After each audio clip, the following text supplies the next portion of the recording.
राधे राधे आप सभी को। आज मैं बेटी का सुहाग गीत गाने वाली हूँ। ये गीत मैंने अपनी मौसी जी से सीखा था। अरे कहवा कैसुने कैसी धरवा सिंधरवा भर के सिंदूर, सिंधरवा भर के सिंदूर रे अरे कहवा के लागी गए पीरितिया, पीरितिया मन मोहनी रे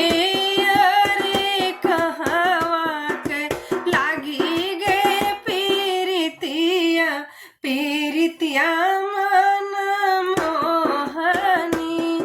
जनकपुर कैसुने कैसी धरवा सिंधरवा भर के सिंदूर, सिंधरवा भर के सिंदूर रे अरे अवधपुर के लागी गए पीरितिया, पीरितिया रे अरे अवधपुर के लागी गए पीरितिया, पीरितिया मन मोहाई। तो लड़की बाप का कहता है अरे सोनवा सवाई देबे रूपावा पासेरी देबे, सोनवा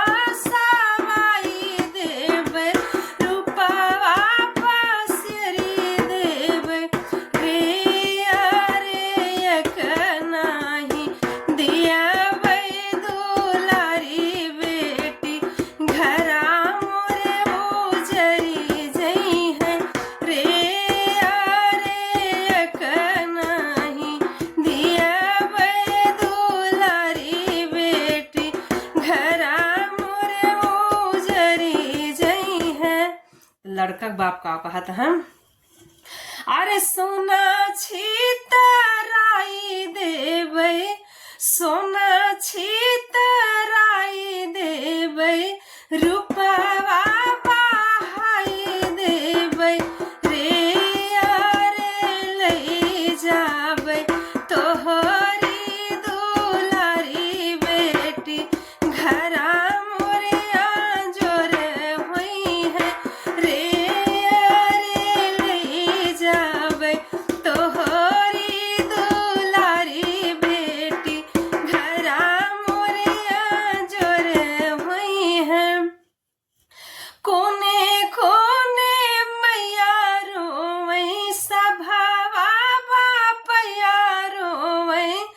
कोने कोने मैया रोवै सभवा बापया रोवै रे अरे आजू मोरा लंका जरत बाट धिया मोरी पराई होई गई रे अरे आजू मोरा लंका जरत बाट धिया मोर पराई होई गई।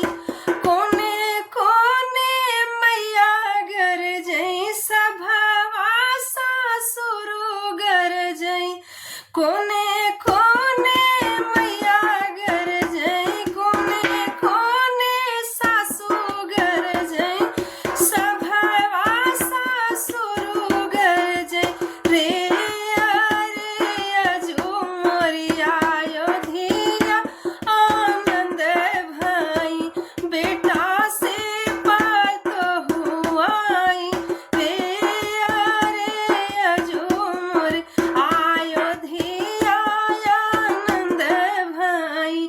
बेटा से पतहु आई। कैसे लगा लाइक शेयर कमेंट